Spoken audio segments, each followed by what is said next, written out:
परमेश्वर के आत्मा में स्वतंत्रता है, उसके महान पवित्र आत्मा में स्वतंत्रता है और इस बात को हम बहुत अच्छी तरीके से जानते हैं कि ये उसी का हाथ था हमारे देश पे कि हम स्वतंत्र हो पाए थे। और हैप्पी इंडिपेंडेंस डे सबको एक बार फिर से। चलिए हम परमेश्वर के वचन की ओर चलते हैं और उससे पहले हम एक छोटी सी प्रार्थना करेंगे और आरंभ करेंगे। सर्वसमर्थी पिता परमेश्वर, धन्यवाद के साथ आपके निकट आते एक बार फिर से पिता परमेश्वर आपके चरणों में आते हैं, आपका अनुग्रह चाहते हैं पिता परमेश्वर हमारे जीवन में। पिता आपका हाथ हमारे जीवन में हो पिता परमेश्वर। हो दीजिए पिता, जितने भी लोग यहाँ पे आए हैं आपके वचन को सुनने के लिए पिता, नाम में नाम सबको आशीष दीजिए पिता परमेश्वर। हो दीजिए पिता, ये जब ये सुने पिता परमेश्वर उसको याद रख के अपना जीवन वैसे जीने वाले हो सके जो आपको भाई पिता परमेश्वर। हर एक जन को आपके समर्थी हाथों में रखते हैं पिता परमेश्वर। खासकर जब मुझे बोलना है पिता परमेश्वर तो मेरे साथ होइएगा पिता परमेश्वर। आपका महान पवित्र आत्मा मेरे जबान से बोले पिता परमेश्वर और आपके लोगों तक आपका वचन पहुंचे पिता परमेश्वर। कोई दीजिए पिता, हर एक जन जो इस वचन को सुनेगा पिता, हर एक जन आशीषित हो पिता परमेश्वर, उनका पूरा घराना आशीषित हो पिता। और हर एक चीज पिता परमेश्वर जो मुझसे ने उसको ग्रहण करे पिता परमेश्वर, उसके अनुसार चले अपने जीवन में पिता। सारा हर एक चीज का धन्यवाद देते हुए सारा आदर महिमा आपको देते हुए इस छोटी सी प्रार्थना विनती को यीशु मसीह के नाम में मांगते सुनो ग्रहण करिए। आमीन आमीन आमीन आमीन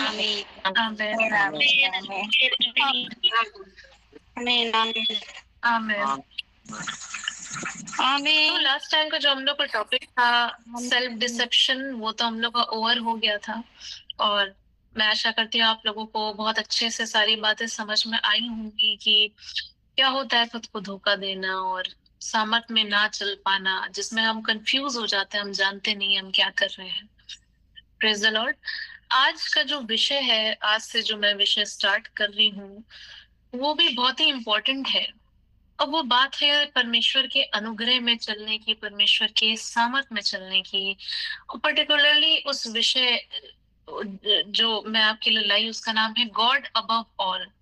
परमेश्वर सबसे ऊपर है, या फिर हम कहें परमेश्वर सबसे पहले, गॉड अबव ऑल।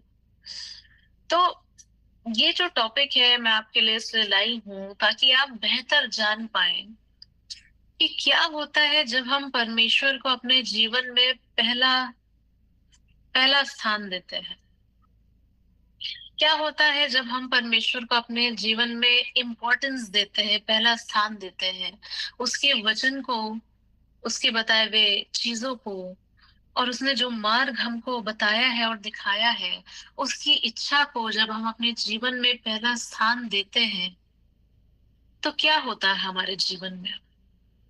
पहला स्थान देना किसके ऊपर, अगर मैं कहूँ, क्या इसका मतलब सिर्फ यही ठहरता है कि हम बस अ, वचन को पढ़ें और प्रार्थना करें और बस इतना ही काफी है, या फिर हम उस वचन को सुने और बस इतना ही काफी है, उसको बस हम सुन लें।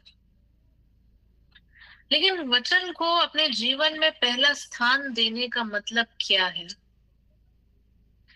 हम जिस मतलब हम मनुष्य हैं, हमारे जीवन में हर एक दिन पता नहीं क्या क्या चीजें लगी रहती हैं।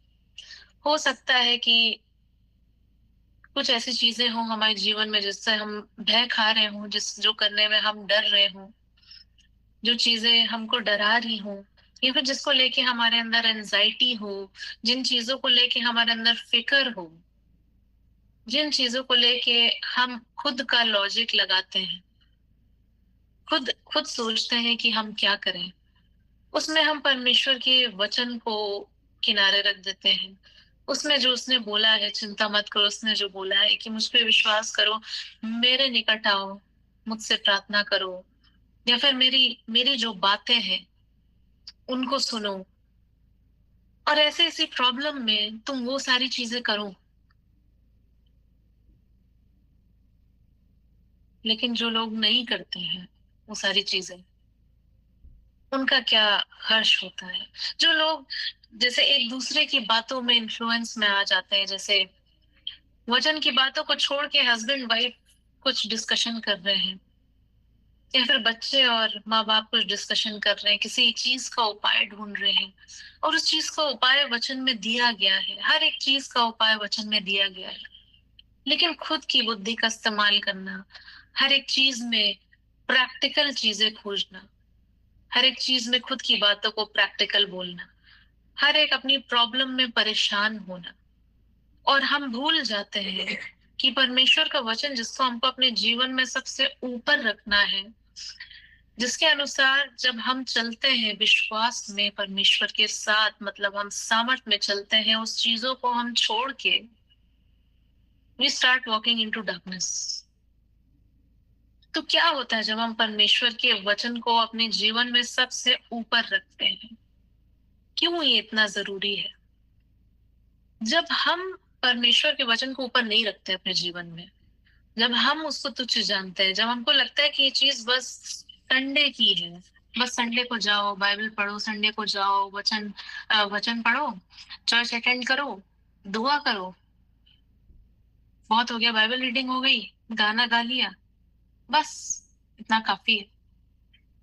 और फिर जब लाइफ में प्रॉब्लम्स आती, कठिनाई आती है, एंजाइटी आती है, किसी चीज को लेके आप परेशान होते हैं, why do people then question God? तब परमेश्वर से मनुष्य प्रश्न क्यों पूछता है कि परमेश्वर तू है भी कि नहीं? Are we being hopeless? क्या मतलब पता नहीं तू है भी कि नहीं, हम तो प्रार्थना कर रहे हैं, हम सब चीज कर रहे हैं, लेकिन ये हो क्यों नहीं रहा है?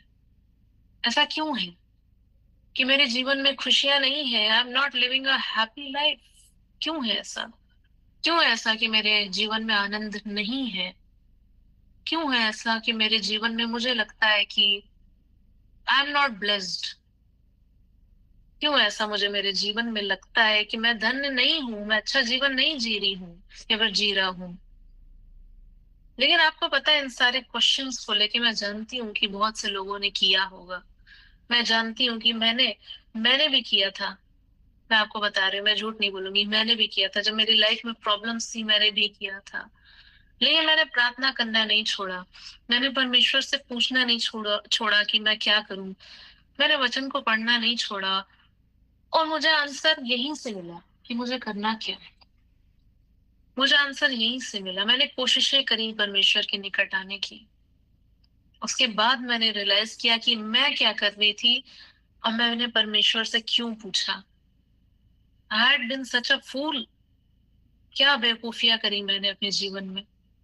तो आज परमेश्वर का क्वेश्चन, उसका प्रश्न ये है उन लोगों के लिए जो परमेश्वर से क्वेश्चन करते हैं, जो परमेश्वर से प्रश्न पूछते तू है कि नहीं। जो लोग परमेश्वर से बोलते हैं कि मेरे मेरे बुरे समय में तू कहाँ था। जो परमेश्वर से बोलते हैं कि मेरे जीवन में कोई आनंद नहीं है, मेरे जीवन में कोई ब्लेसिंग नहीं है। परमेश्वर का क्वेश्चन क्वेश्चन है उनसे, क्या तुम लोगों ने मुझे सर्वोच्च जाना या फिर सर्वोपरि जाना? क्या तुम लोग ने मेरे वचन को अपने जीवन में सबसे ऊपर रखा, पहला स्थान दिया? क्या तुमने मेरे वचन को सुना? क्या तुम मेरे साथ सामर्थ में चल रहे थे? आज परमेश्वर का ये क्वेश्चन है अपने लोगों से, पूरे मानव जाति से, और ये हमेशा रहेगा। जिनको जिनको नहीं आता आत्मा की चलाए चलना, और उनको लगता है उनके जीवन में आनंद नहीं है। परमेश्वर ने हाथ बढ़ाया, लेकिन क्या हमने अपना हाथ बढ़ाया उस तरफ? क्या हमने परमेश्वर को इनवाइट किया अपने जीवन में, पहला स्थान दिया उसको अपने जीवन में? अगर मैं कहूँ पहला स्थान देना, तो क्या लगता है क्या है पहला स्थान देना? बहुत से लोग कंफ्यूज हो जाते हैं। पहला स्थान देना मतलब ये होता है कि सवेरे 4 बजे उठ के हमको बाइबल पढ़ना है, दुआ करनी है। बहुत अच्छी बात है, पढ़ना चाहिए, करना चाहिए। उसके बाद क्या? जरा सी चिंता है तो रो रहे हैं। जिंदगी बहुत अच्छी चल रही है, मेरे पास पैसा है, गाड़ी, अच्छी जॉब है, सारी चीजें हैं, सब कुछ बहुत अच्छा चल रहा है, लेकिन जरा सी प्रॉब्लम आई। क्या हुआ विश्वास का? क्या हुआ विश्वास का? परमेश्वर एक छोटा सा टेस्ट अगर जिंदगी में रखता है तो क्या मनुष्य का विश्वास उसके ऊपर से हट जाना चाहिए? परमेश्वर की इच्छा नहीं होती तो एक निवाला हम खाना नहीं खा पाते। आज भिखारी होते, पड़े होते, कहीं पे ऐसे मर गए होते। ये उसका अनुग्रह है, ये उसकी आशीष जो हमारे ऊपर वो करता है। और उसके बाद भी मनुष्य परमेश्वर से प्रश्न करता है, क्या है मेरे पास, क्या दिया है तूने मुझे? लेकिन उस बात के लिए परमेश्वर कहना चाहता है, तुझे सामर्थ में चलना आता है कि नहीं? Did you keep me above all? क्या तूने मुझे अपने जीवन में सबसे ऊपर माना, मेरे वचनों को सबसे ऊपर माना? जब जीवन में कठिनाइयां आती हैं, हम परीक्षा में पढ़ते हैं, और उस सिचुएशन में हमारे पास दो ऑप्शन होते हैं जो हम चूज करें। एज अ बिलीवर, अगर हम विश्वासी हैं तो दो ऑप्शन होते हैं हमारे पास चूज करने के लिए। एक ऑप्शन होता है गॉड अबव ऑल, मतलब परमेश्वर का वचन सबसे ऊपर, उसकी बातों को सबसे ऊपर जानना और अपनी जीवन की सारी चिंताओं को छोड़ देना, तो परमेश्वर से प्रार्थना करना, उसके बताए हुए मार्ग के अनुसार चलना। और दूसरी चीज, परमेश्वर के ऊपर से विश्वास उठ जाना, परमेश्वर के वचन को प्रैक्टिकल ना मानना, परमेश्वर के वचन को सोचना कि इस समय ये काम नहीं आ सकता है, इस समय काम नहीं आ सकता है, इस समय मेरी बुद्धि काफी है, इस समय मैं ऐसा करूं, मैं वैसा करूं।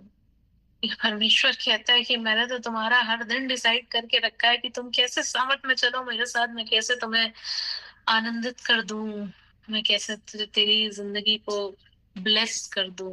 लेकिन क्या तूने मुझे अपने जीवन में सबसे ऊपर माना, मेरे वचनों को सबसे ऊपर रखा? अगर मैं आपसे पूछूं कि what is the meaning of being blessed, धन्य होने की मीनिंग क्या होती है, उसका मतलब क्या होता है, ब्लेसिंग का मतलब क्या होता है, क्या कहेंगे आप? कोई कोई किसी के पास कोई जवाब है? मतलब मैं लिटरली पूछ रही हूँ, अगर कोई कुछ लिखना चाहता है तो जरूर लिखें, इसमें कोई संकोच करने की बात नहीं है। और बहुत अच्छा होगा, एक इंटरेक्टिव सेशन होता है हम लोग सब में, और हम कुछ ना कुछ लिखते हैं, अक्सर क्वेश्चन आंसर होते रहते हैं। कोई कुछ कहना चाहता है?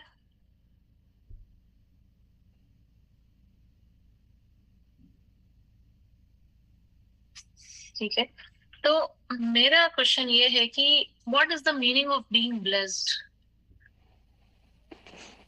आशीषित होने का मतलब क्या होता है?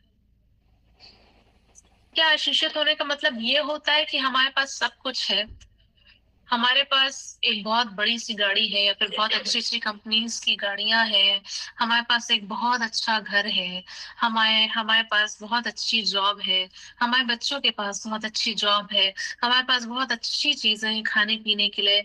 हाँ, ये ब्लेसिंग है। हाँ, ये ब्लेसिंग है, ये परमेश्वर का अनुग्रह है, ये परमेश्वर की दया है कि इतना सब कुछ है लोगों के ऊपर, लोगों के पास।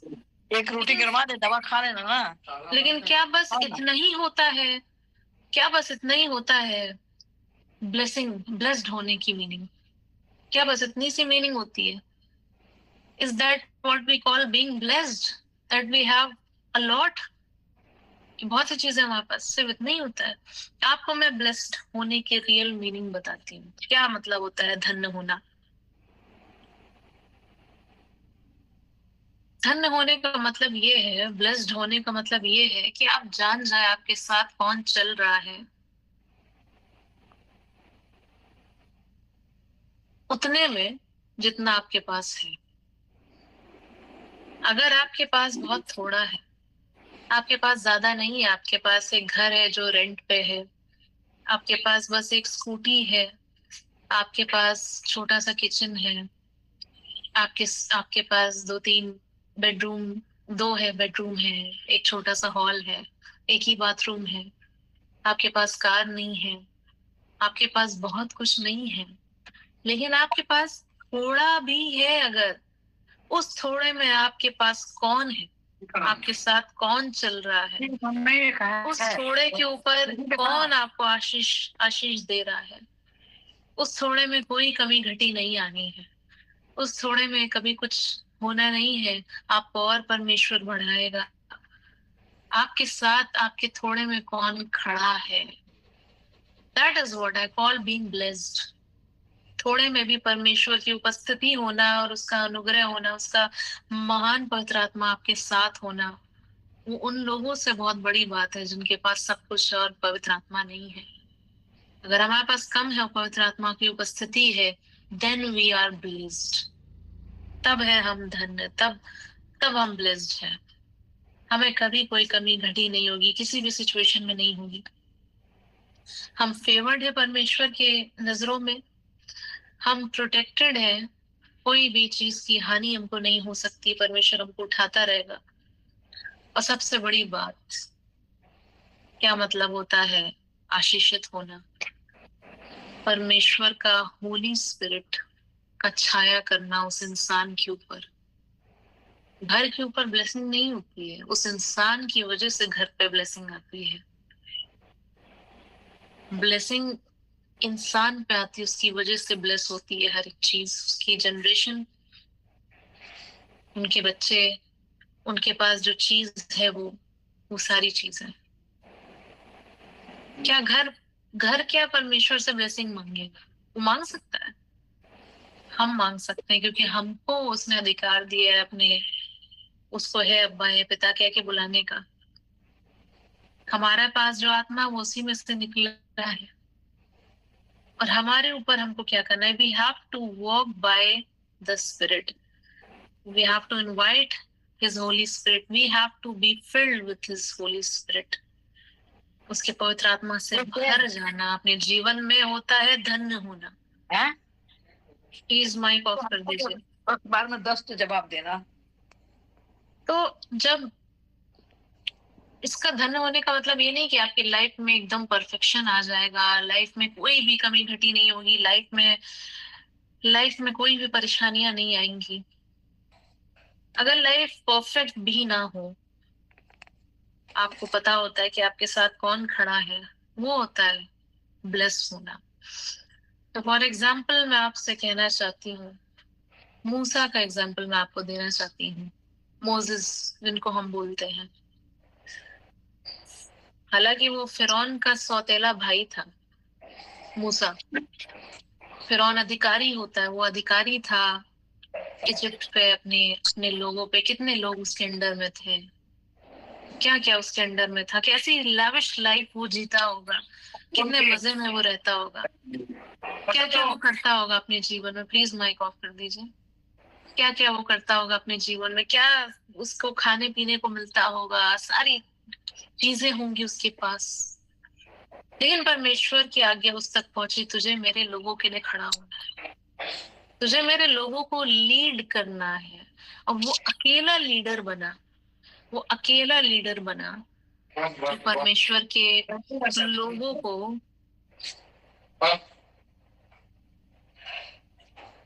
प्लीज माइक ऑफ कर दीजिए। वो परमेश्वर के लोगों को इजिप्ट से छुड़ा के ले गया। तो क्या हम कहें उसकी लाइफ परफेक्ट थी? उसको लोग कोसते थे, क्यों तुमने हमको यहाँ से, हम उसके बारे में डिस्कस कर चुके हैं यहाँ पे, क्यों तुमने हमको यहाँ पे तुम लाए, और तुम्हारा परमेश्वर, ये सारी चीजें उसको बोलते थे। पीने के लिए पानी नहीं रहता था, परमेश्वर इंतजाम करता था लोगों से, लोग उसे कोसते थे, बोलते थे तुम मुझे यहाँ से छुड़ा के लाए हो, ये वो सारी चीजें वो सहता था। फिरौन उसकी जान के पीछे पड़ा था, परमेश्वर के लोगों की जान के पीछे पड़ा था। क्या उसका जीवन परफेक्ट था? But he was so greatly blessed. कितनी ब्लेसिंग थी उसके ऊपर, मूसा के ऊपर, कि उसने समुंदर को 2 भाग किया परमेश्वर की सामर्थ से। परमेश्वर ने जो जो बोला वो चीजें हुई, वो उसके लोगों को छुड़ा के लाया। क्या स्थान होगा उसका हेवन में। हम बात करें अगर मरियम की, जिनको बोलते हैं औरतों में सबसे धन्य मरियम है, क्योंकि उसने यीशु मसीह को जना। हम सब जानते हैं कि इंग्लिश में हम उनको वर्जिन मैरी भी बोलते हैं। Miraculously she give birth to Jesus Christ. उनका जो होने वाला हस्बैंड था, उसका उनका जो फियांसे था जोसेफ, यूसुफ था, शादी नहीं हुई थी, लेकिन परमेश्वर ने उसको बताया कि ऐसे ऐसे तुम्हारे जीवन में चीजें होंगी, और उसने खुशी खुशी सब कुछ एक्सेप्ट कर लिया, उन सारे ट्रबल्स को छोड़ के जो उसके ऊपर आने थे, उन सारी इल्जामों को छोड़ के जो उसके ऊपर आ सकते थे। बच्चे को लेके इधर उधर जाना, जानते थे प्रोफेसी हुई है कि कोई आने वाला है, और ये बात तो आप जानते ही थे कि जैसे ही कुछ बड़ा पता चलता था कि कोई आने वाला है, लोग उसके पीछे पड़ जाते थे। But she gladly accepted it and she is called blessed. क्या उसका जीवन, मरियम का जीवन बहुत सिंपल था या फिर बहुत हम कहें परफेक्ट था, लेकिन उसको, उसके ऊपर परमेश्वर की ब्लेसिंग थी मरियम के ऊपर, कि उसका पुत्र जो था वो यीशु मसीह था। वो पूरे औरतों में वो धन्य कही गई। अगर हम बात करें पौलुस प्रेरित की, हम डिस्कशन कर चुके हैं, he was ravaging against the church. फाड़ खाने के लिए चेन्स में बांध के घसीट के लाता था परमेश्वर के लोगों को, लेकिन यीशु मसीह ने जब उसको दर्शन दिया, उसकी आंखों, वो जब वो अंधा हुआ 3 दिन तक उसने कुछ खाया नहीं पिया नहीं, उसकी आंखों के ऊपर से जब छिलके गिरे, परमेश्वर की योजना के अनुसार वो छिलके वो थे कि वो पहले अंधा था, वो यीशु मसीह को नहीं जानता था, और जब उसने जाना यीशु मसीह को, he became blessed, he became blessed। उसके ऊपर आशीषित आशीष, मैं आपको ये बता रही हूँ, वचन में लिखा है कि पौलुस प्रेरित को सांप ने काट लिया था और उसका कोई असर नहीं हुआ उससे। क्या लगता है कितना फेवर्ड था वो परमेश्वर की नजर में, इसके जहर का असर भी उसमें नहीं हुआ। और पौलुस प्रेरित की किताबें जो आप पढ़ेंगे वचन में, आपको पता है सारे बुक्स से इतनी डिफरेंट है, इतनी लॉजिकल है, इतनी नॉलेजेबल है, इतनी अच्छी है। मतलब मैं क्या बताऊं, मेरी तो फेवरेट है। इतना फेवर परमेश्वर का उन लोगों पे आता है जब वो ब्लेस्ड होते हैं, जब वो उसके जब वो धन्य हो जाते हैं, परमेश्वर का आत्मा उनके अंदर समाता है, उसके ऊपर छाया करता है। इब्राहिम के लिए बोला गया था तुम्हारी जनरेशन टू जनरेशन ब्लेस्ड होंगी, लेकिन उससे कहा था कि तू मेरे पीछे हो ले, तू अपना घर परिवार छोड़ दे। उसने वैसे किया था। क्या उसका जीवन परफेक्ट था? नहीं। तो ब्लेस्ड होने का मतलब क्या है? God is walking with you. परमेश्वर आपके साथ चलता है, आपके थोड़े में, आपकी कमी में, आपकी घटी में, आपकी बीमारी में, आपके टेस्ट में, आपकी वो सारी चीजों में जिसमें आपको लगता है कि मैं अकेला हूं, लेकिन वास्तविकता में यू आर नॉट अलोन, आप अकेले नहीं है। परमेश्वर आपके साथ खड़ा होता है, और जब परमेश्वर आपके साथ खड़ा होता है, आपकी चिंता में, आपके बुरे वक्त में, आपके इम्तिहान में, कोई टिक नहीं सकता। फिर आप अकेले, you are a one man army that time.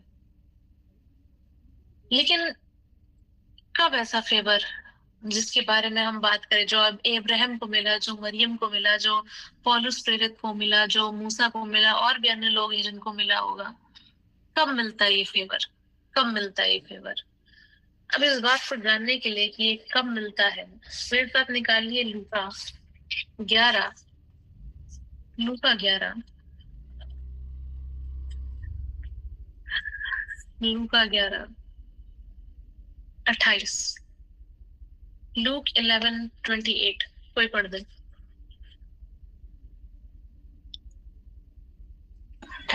उसने कहा, उसने कहा, हाँ, परंतु धन्य वे हैं जो परमेश्वर का वचन सुनते और मानते हैं। आमीन।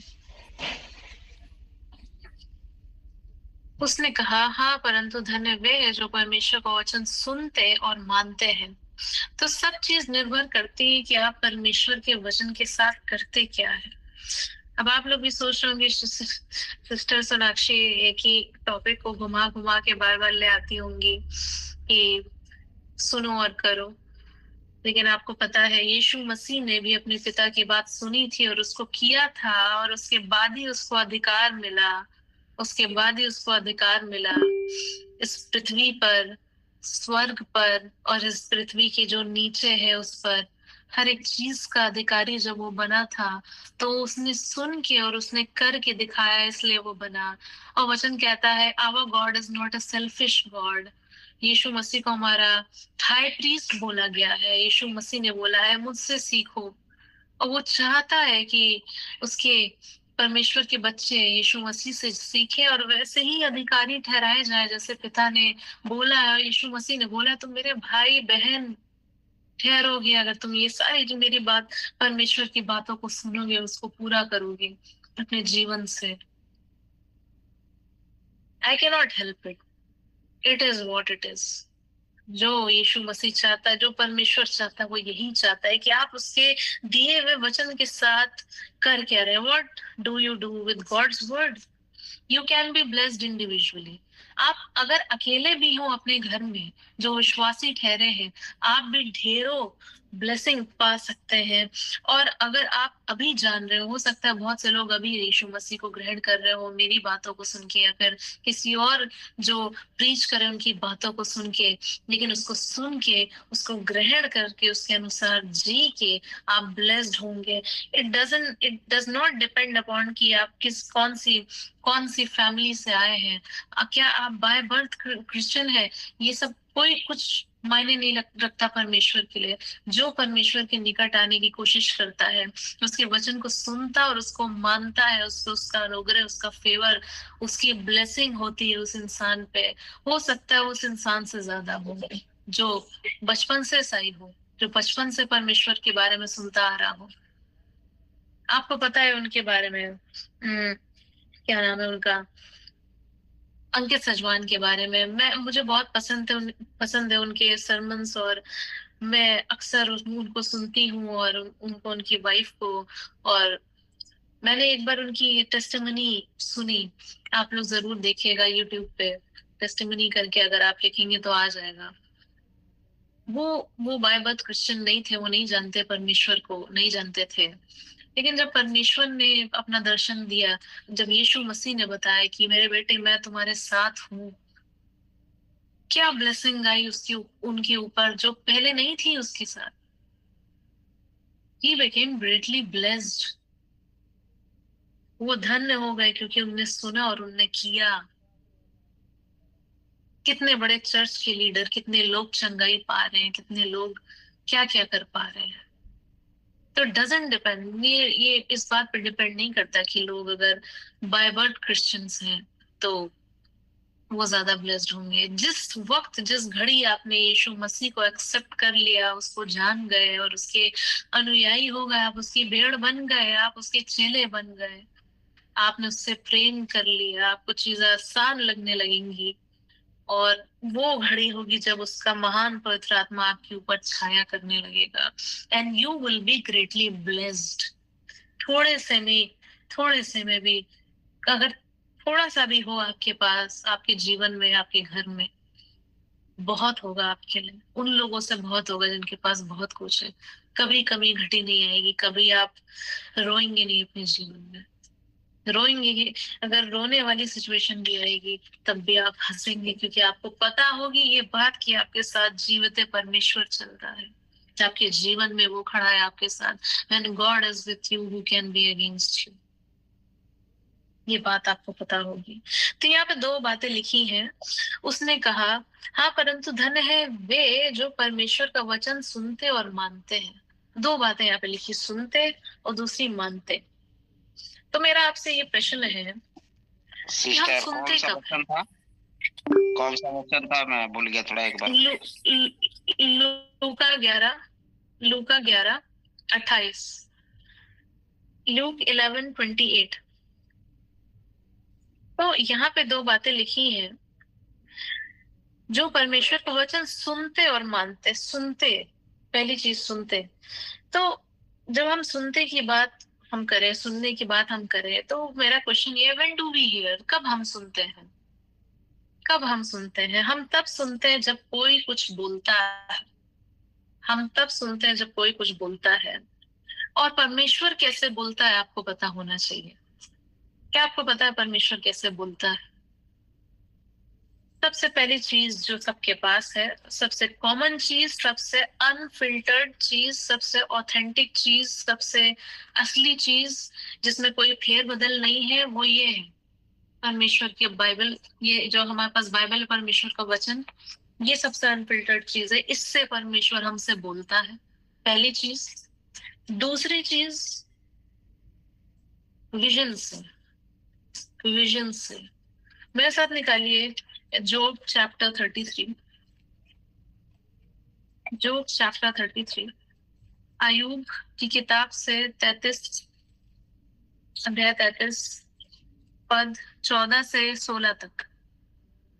Luke sorry Job chapter 33 verse 14 to 16, visions के बारे में। क्योंकि परमेश्वर तो एक क्या वरन दो बार बोलता है, परंतु लोग उस पर चित्त नहीं लगाते। स्वप्न में या रात को दिए हुए दर्शन में, जब मनुष्य घोर निद्रा में पड़े रहते हैं या बिछौने पर सोते समय, तब वो मनुष्यों के कान खोलता है और उनकी शिक्षा पर मुहर लगाता है। आमीन। आमीन। क्योंकि परमेश्वर तो एक क्या वरन दो बार बोलता है। परमेश्वर तो दो बार बोलता है, मतलब आप इस वे में भी ले लीजिए कि एक बार तो उसने बोला, ये सेकंड टाइम वार्निंग होती है आपके लिए।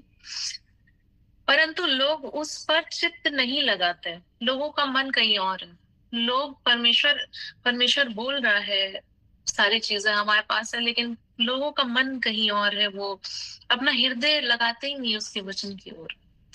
स्वप्न में या रात को दिए हुए दर्शन में, जब मनुष्य घोर निद्रा में पड़े रहते हैं या बिछौने पर सोते समय, जब रात को हम एकदम बेखबर सो रहे होते हैं, हमको कोई होश नहीं रहता, तब वो मनुष्य के कान खोलता है और उनकी शिक्षा पर मुहर लगाता है। हम इंग्लिश में पढ़ेंगे, then he opens the ears of men and terrifies them with warning. वो चेतावनी देता है, वो उनको कहता है, वो उनके कान खोलता है और विजन्स में बात करता है। इसमें 15 में लिखा है, in a dream, in a vision of the night, when deep sleeps fall on men while they slumber on their beds, he talks in visions। वो स्वप्न में, वो विजन्स में बातें करता है अपने लोगों से। लेकिन ये अपॉर्चुनिटी मेरा बिलीव है कि बहुत लोगों को तो नहीं मिलती है, कुछ लोगों को मिलती है। लेकिन इसमें भी चौकस रहने की बात है। यदि आप में से किसी को विजन्स आ रहे हैं, यदि आप में से किसी को विजन्स, आयु कितना, सॉरी सिस्टर, एक बार फिर से रिपीट करेंगे। आयु अयूब 33 पद 14 से 16, 33 वर्स 14 to 16। तो इसमें अगर विजन्स में आपको कोई इंस्ट्रक्शन मिले, अब विजन्स कैसे भी हो सकते हैं, और विजन्स में जो इंस्ट्रक्शंस होते हैं, it is always related to Bible. मतलब वचन में जो कुछ भी लिखा है आपको वही बताया जाएगा। लेकिन अगर इसके अगेंस्ट कुछ भी वचन जो कहता है, उसके अगेंस्ट आपको ड्रीम्स आ रहे हैं, तो ये परमेश्वर की ओर से नहीं है, तो ये शैतान की ओर से। आपको तुरंत उसको रिब्यूक करना है, उसके बारे में ज्यादा नहीं सोचना है। और आपके विजन्स को परखने के लिए कि वो सही है कि गलत है, आपको बाइबल की नॉलेज होनी चाहिए, आपको बाइबल आनी चाहिए, इसमें जो लिखा है आपको वो समझना चाहिए, तब वो आगे की बात होती है जब विजन्स आने लगते हैं। तीसरी चीज, परमेश्वर कैसे बात करता है अपने लोगों से, पास्टर्स से, अपने प्रॉफिट से, जो रेयरली आपको देखने को मिलेंगे। जो प्रोफेसाई करते हैं वो चीजें हो जाती हैं। और तीसरी चीज, इवेंजलिस्ट से बहुत से ऐसे हैं जो वचन को लेके आते हैं लोगों के पास, अपने तरीके से बताते हैं, और उसके अनुसार जब परमेश्वर उनके जबान से बात करता है तो आप क्या सुनते हैं और क्या उससे समझते हैं, ऐसे वो बात करता है। चौथी चीज, सबसे रेयर, सबसे रेयर, रेयरेस्ट ऑफ रेयर, परमेश्वर के चुने हुए लोग। चुने हुए मतलब फॉर एग्जाम्पल हम ले ले यिर्मयाह को, जिसने परमेश्वर की आवाज सुनी, उसने ये बात क्लेम करी, जिससे परमेश्वर डायरेक्ट बात करता था। मूसा को, जिससे परमेश्वर डायरेक्ट बात करता था। इब्राहिम को, जिससे परमेश्वर डायरेक्ट बात करता था। और भी अन्य है जिससे परमेश्वर डायरेक्ट, सैमुएल को, वो जब रात में सो रहा था 2 बार उसको आवाज आई, उसका नाम पवित्र आत्मा ने पुकारा, प्रोफेटिक कॉलिंग। तो जितने भी लोग जो बाइबल में मेंशन्ड है, जिनने बहुत बड़े बड़े काम किए, वो उसके चोजन वंस है, चुने हुए हैं। और ये अपॉर्चुनिटीज चोजन वन को मिलती है जो डायरेक्टली परमेश्वर उनसे बात करता है। लेकिन उनमें भी वो रेयर होते हैं जिनसे वो डायरेक्टली बात करता है, एक्चुअल में बात करता है, वो विजन्स में, जहां तक मुझे पता है। तो दूसरी बात है जो है, हम है लूका 11 पे, लूक 11, लूका 11 में हम थे, लूका 11:28। तो पहली बात, सुनते, मैंने आपको सारे मीडियम बता दिए कि कैसे इंसान सुन सकता है, परमेश्वर कैसे बात करता है अपने लोगों से और अपने तरीके से। 4 से 5 तरीके उसकी बात करने के। और दूसरी चीज है, मानते हैं और उसे सुनते हैं और उसे मानते हैं। दूसरी चीज, when we obey it, जब हम उसको मान लेते हैं तो हम क्या कर रहे होते हैं? We are drawing him near, हम उसको अपने पास बुलाने की कोशिश कर रहे हैं, और हम खुद उसके प्रेजेंस में आगे जा रहे हैं जब हम उसके बताए हुए मार्ग पे चलते हैं, जब हम उसको सुनते हैं और उसको मानते हैं। परमेश्वर का अनुग्रह, उसका प्रेजेंस हमारे ऊपर आने लगता है जब हम उसको मानने लगते हैं। हम उस रेल्म में जाने लगते हैं, हम ऐसी ऐसी चीज करने जाने लगते हैं कि परमेश्वर के हम निकट आते जाते हैं। और मनुष्य जाति के लिए परमेश्वर ने यही कहा है कि मेरी बातें सुनो और उसे मानो, और ये सब कुछ है तुम्हारे लिए। It is everything you need for salvation. उद्धार के लिए उसकी बातों को सुनना है, उसको मानना है। कब होता है उद्धार? कब होता है उद्धार? जब हम यीशु मसीह को जान जाते हैं, जब हम उसके चेले बन जाते हैं, जब हम उससे प्रेम करने लगते हैं, जब हम उसे ओबे करने लगते हैं, अपने पूरे हृदय से हम उसको अपना जीवन उसके हाथों में दे देते हैं। जब हम when we become a new body in Christ, जब हम नई देह होते हैं यीशु मसीह में, उसके अंग बन जाते हैं, तब आता है वो आशीष, वो अनुग्रह, वो पवित्र आत्मा का सामर्थ्य, वो समा जाता है उस इंसान में। वो होता है सैल्वेशन, वो होता है उद्धार, जिसके बारे में प्रभु यीशु मसीह बातें करता है, जिसके बारे में परम प्रधान परमेश्वर बातें करता है। और मेरे साथ निकालिए जेम्स 4:8, जेम्स 4:8,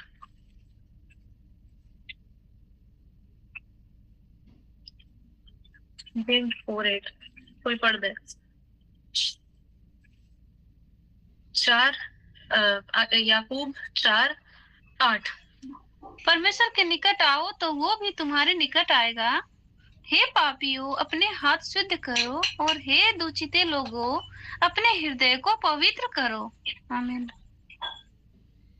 परमेश्वर के निकट आओ तो वो भी तुम्हारे निकट आएगा। परमेश्वर के निकट आने का एक ही तरीका है, सुन के उसकी बातों को मानो और उसके निकट आ जाओ।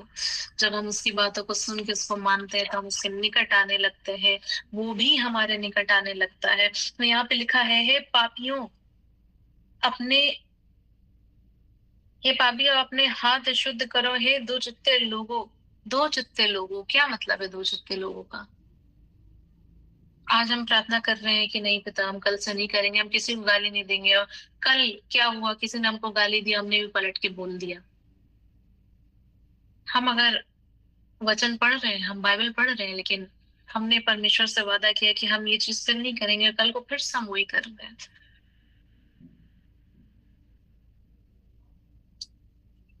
जान तो रहे हैं करना क्या है, लेकिन कर नहीं रहे हैं। उसको कहा गया है, दो चित्ते लोगों, अपने हृदय को पवित्र करो, अपने हृदय को वो मंदिर बनाओ जिसमें परमेश्वर को आके ठहरना है। क्या करेगा परमेश्वर इस जो ईंटे से बनाए हुए मंदिर है उसका, क्या करेगा? यीशु मसीह जब आएगा ये दुनिया खत्म हो जाएगी, सब खत्म हो जाएगा। क्या करेगा उस मंदिर का यीशु मसीह? क्या करेगा उस मंदिर का परम प्रधान परमेश्वर? वचन कहता है परमेश्वर का मंदिर तुम हो। You are the temple of God. तुम हो परमेश्वर का मंदिर। इसको पवित्र करो, इसको साफ करो, खुद को नया करो। परमेश्वर यीशु मसीह का अंग बनो, उसके अनुयायी बनो, वो भेड़ बनो जो यीशु मसीह की आवाज सुनती। भेड़ की एक क्वालिटी होती है, आपको पता है? गड़ड़िए जो होते हैं, वो जब चिल्लाते हैं, अपनी भेड़ों को बुलाते हैं, तो भेड़ उसकी आवाज पहचानती है। लेकिन यदि आप या फिर मैं वहां जाके चिल्लाएंगे तो भेड़ हमारी आवाज नहीं पहचानेगी, वो हमारे पीछे नहीं होगी। तो यीशु मसीह ने कहा है, मेरी भेड़ें मेरी आवाज सुनती है, वो जानती है। इसका मतलब क्या है? मैं जो बोलता हूँ मेरे लोग समझते हैं, वो जानते हैं कि मैं बोल रहा हूँ तो वो करेंगे, वो मेरे पीछे होंगे, वो मेरी भेड़े हैं। मैं उनका शेपर्ड हूँ, मैं उनका देख रेख करने वाला हूँ, मैं उनका केयर टेकर हूँ। वो मेरे पीछे होंगी। क्या आप पीछे होंगे? परमेश्वर यीशु मसीह के पीछे चलने वाले होंगे? क्या आप उसके अनुयायी बनेंगे? आज यीशु मसीह पूछता है आपसे, आप कैसे परमेश्वर को निकट कैसे लाएंगे? How to draw him near. हम कैसे उसके निकट जाए? तुम उसके निकट आओगे तो वो भी तुम्हारे निकट आएगा, वचन कहता है। अपने जीवन में सबसे पहला स्थान देके, अपने जीवन में सबसे पहला स्थान देके। कैसे सबसे पहला स्थान देके? जब आप चिंता में हो, जब आप परेशानी में हो, क्या करना है आपको? वचन कहता है, डर मत, विश्वास रख। यीशु मसीह कहता है, मैंने संसार को जीत लिया। हमारा जो हाई प्रीस्ट है, हमारा यीशु मसीह, जो हमारा हाई प्रीस्ट कहा गया है, हम उसकी प्रजा है।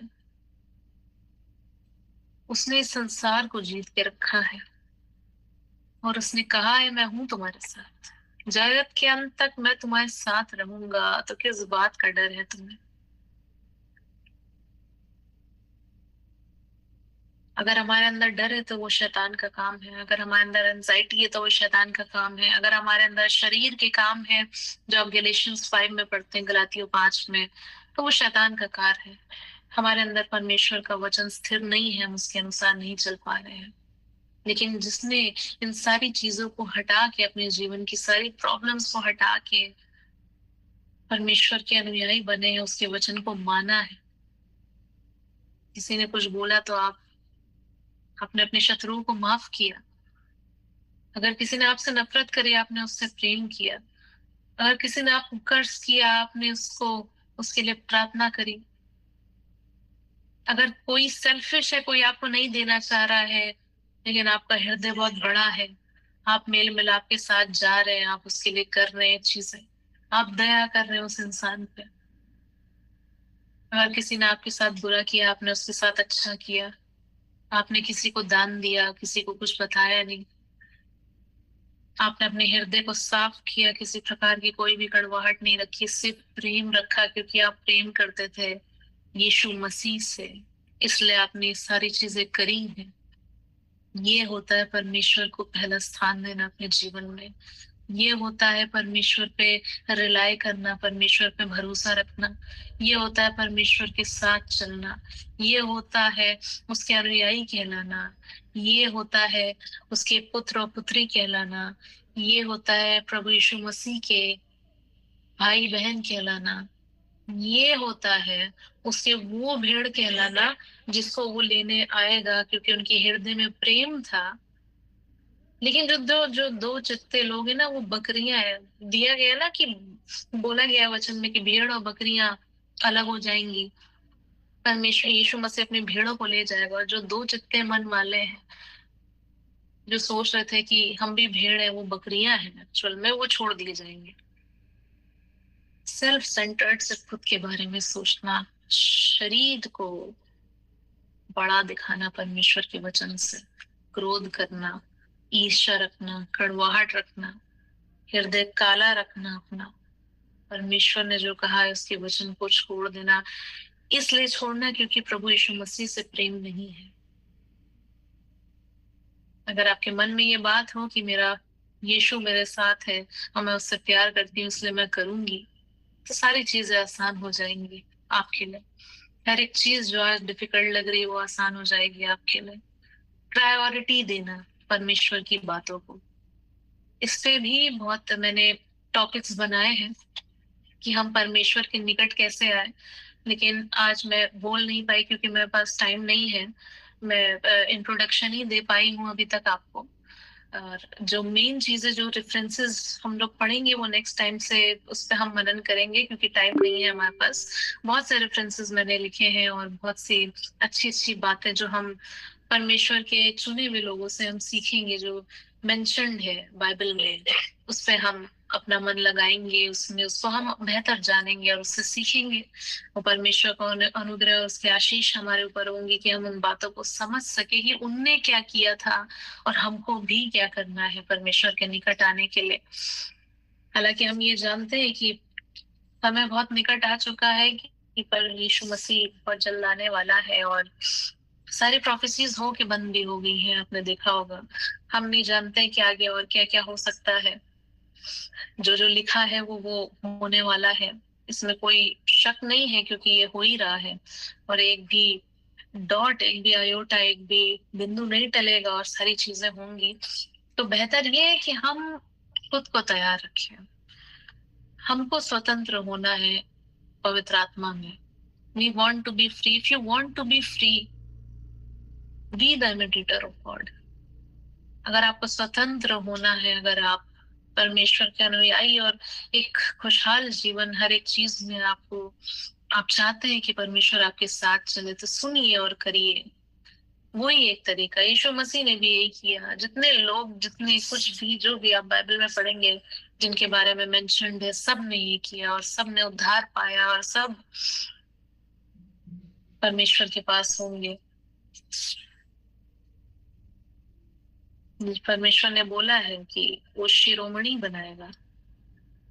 कभी सर्च करके देखिएगा गूगल पे, इस प्रेशियस स्टोन, इस पत्थर के बारे में आपको इमेज भी नहीं मिलेगी, इतना रेयर है और इतना प्रेशियस है। ये वो बनाने की बात कर रहा है। क्या आपको विश्वास है? क्या आप वो बनने के लिए तैयार हैं? क्या आपको अपने जीवन में वो हैप्पीनेस चाहिए, वो जॉय चाहिए, वो आनंद चाहिए?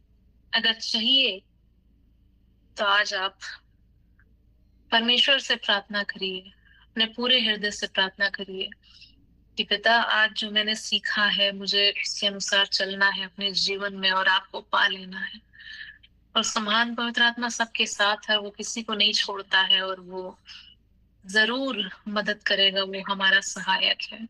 तो जितने रेफरेंसेस है वो नेक्स्ट टाइम से हम स्टार्ट करेंगे क्योंकि अभी टाइम हो गया है। आशा करती हूँ आप लोगों को बहुत आशीषित आप फील कर रहे होंगे। आशीष मिली है, मैं जानती हूँ। मैंने मांगा था परमेश्वर से, ये मेरा विश्वास है। आइए हम छोटी सी प्रार्थना करें और इसको एंड करें। सर समर्थी पिता परमेश्वर, धन्यवाद के साथ आपके निकट आते पिता। धन्यवाद देते हैं सुंदर समय के लिए जो आपने दिखाया पिता परमेश्वर, कि आपके लोग यहाँ पे हमारे साथ जुड़ सके पिता परमेश्वर। कि हम आपकी बातों को सिर्फ समझने वाले ही नहीं पिता परमेश्वर, बल्कि उसके अनुसार चलने के लिए भी खुद को तैयार कर रहे हैं पिता। कोई दीजिए आपका महान पवित्र आत्मा हमको तैयार करे पिता परमेश्वर, कि हम पूरी रीति से आपके अनुयायी बने पिता। और पिता परमेश्वर हम वो भेड़े हो पिता परमेश्वर, जो अंत के दिनों में तैयार हो पिता परमेश्वर, आपके बेटे के साथ जाने के लिए पिता परमेश्वर, अधिकारी बनने के लिए पिता परमेश्वर। कोई दीजिए पिता आपका महान पवित्र आत्मा सबों के हृदय में कार्य करे पिता, और सारे लोग बचाए जाए पिता परमेश्वर, स्पिरिट्स बचाए जाए पिता परमेश्वर। क्योंकि हम जानते हैं हमारी जो लड़ाई है वो मांस और लहू से नहीं है, प्रिंसिपैलिटीज से है, शैतान से है पिता परमेश्वर। आप अपने लोगों को तैयार करिए पिता, कि अंत के दिनों में पिता परमेश्वर वो खुद को तैयार करने वाले हो सके, खुद के परिवारों को तैयार करने वाले हो सके पिता परमेश्वर। और आपकी नजर में पिता परमेश्वर वो लोग ठहरे पिता परमेश्वर, जिससे आप प्रेम करते हो पिता। और पिता परमेश्वर वो प्रेशियस हो, वो फेवर्ड हो पिता परमेश्वर, जैसे इब्राहिम था पिता परमेश्वर। हर एक जन को नाम बनाम आशीष दीजिए पिता परमेश्वर, हर एक घराने को आशीषित करिए पिता। और सारा आदर महिमा आपको देते हैं। इस छोटी सी प्रार्थना विनती को हमारा उद्धार करता प्रभु यीशु मसीह के सामर्थ्य नाम में मांगते इसको सुने और ग्रहण करिए, आमीन।